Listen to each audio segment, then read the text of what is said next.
we really need to face something here. And we need to man up, or maybe I should say person up about this, and admit something, which is that generative AI, GAI, is artificial general intelligence. We are there. We have achieved this, or we're about to cross this boundary. Is it artificial? Check. Is it general? I mean, come on. You guys played with any of these systems? Of course. We're talking about anything. And as soon as we hook it up to the outside world, the actions, it's going to be astounding what it could possibly accomplish. And is it intelligent? Well, you have to read my book to go through the analysis of this. But the simple answer is, yeah, it's goddamn intelligent. It's real intelligence, and it's really general, and it's really artificial. So as far as I'm concerned, that debate should get put to bed. This is AGI.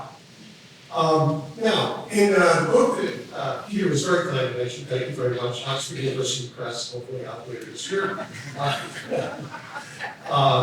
I compare it, I looked at various major inventions in history, and compare the impact, potential impact, likely impact, generative AI of each of them. And that include the wheel, the printing press, photography, light bulbs, airplanes, computers, and the internet. And the truth is, generative AI is going to be much more important than any of these inventions, and I'm quite convinced of that. It might be the most important human invention ever. And part of my reason for saying that is that, as you may know, what used to be the case when I was a kid, they would say that we separated humans, people from animals, was that people who had used tools.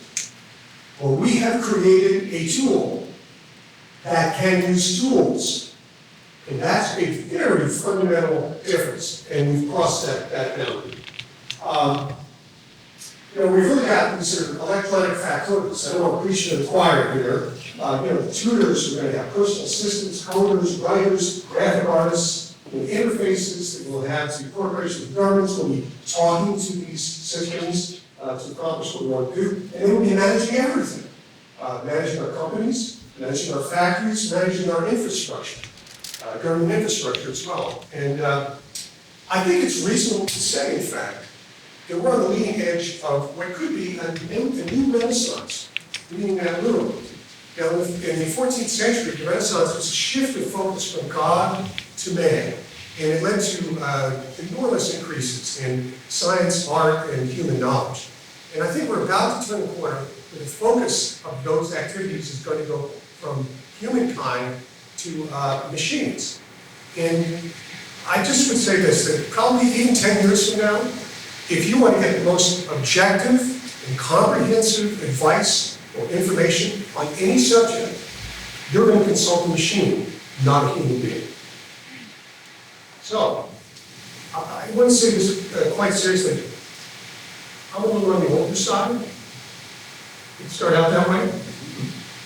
And I am genuinely, seriously grateful to have lived to see this moment. I never expected to see this in my life. Okay. That's point one. Point two, he's asked me to knock off number 10 on the slide, which is the AI overlords thing. Now, this is a superintelligence and singularity. I'm sure many of you have heard about this. I'm going to briefly describe it and then explain why it's complete nonsense. Generative AI has the lunatic fringe of AI all fired up about superintelligence and singularity.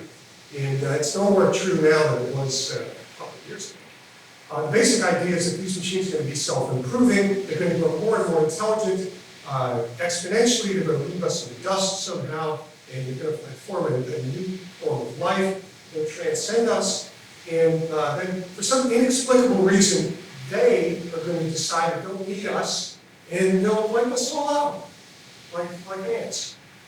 Well, I've got a newsflash. They are not coming for us, because there is no they. That's not what these are about. We're building tools. We're not birthing some new form of life. Extinction, it's not going to happen on its own. We have to try to work really hard if we want to make that happen. We need to do a Manhattan Project. But we'd be doing it to ourselves.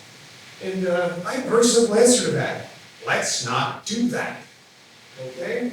So there's no reason to believe that Intelligence is a little wonky, but there's no reason to believe it can increase exponentially. It's almost certainly going to be asymptotic. And it will be great, but it's not going to run away. When we're building the tools, these systems have no desires and no intentions of their own. They're not interested in taking over. They never will be.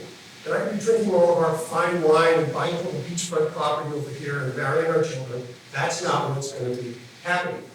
The concept behind the singularity and superintelligence is really rooted in a modern form of techno-mysticism, which has been cleverly titled in some places the rapture of the nerds. And we're not going to be seeing it. So it is true that superintelligence may be at hand. But in my view, it's going to be human intelligence, not machine intelligence, that will be raised to that level. Okay, third point. One of the things that I'm going to kick off with a risk that nobody else is supposed to talk about tonight. I just kind of mocked this up. And that's something I'm going to call emotional pornography.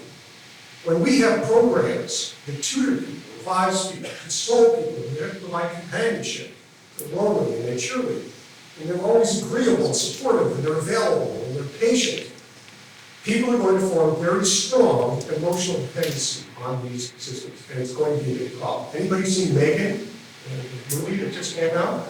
The child is more attached to her robot than she's to her mother, the AI programmer. That's for real, and it's really going to happen. So, done, I'll just say that the danger of this emotional pornography is that we're going to see a disruption potentially of normal human relationships as people find that they're more attached to machines than they are to human beings. Peter, thank you very much. Thank you.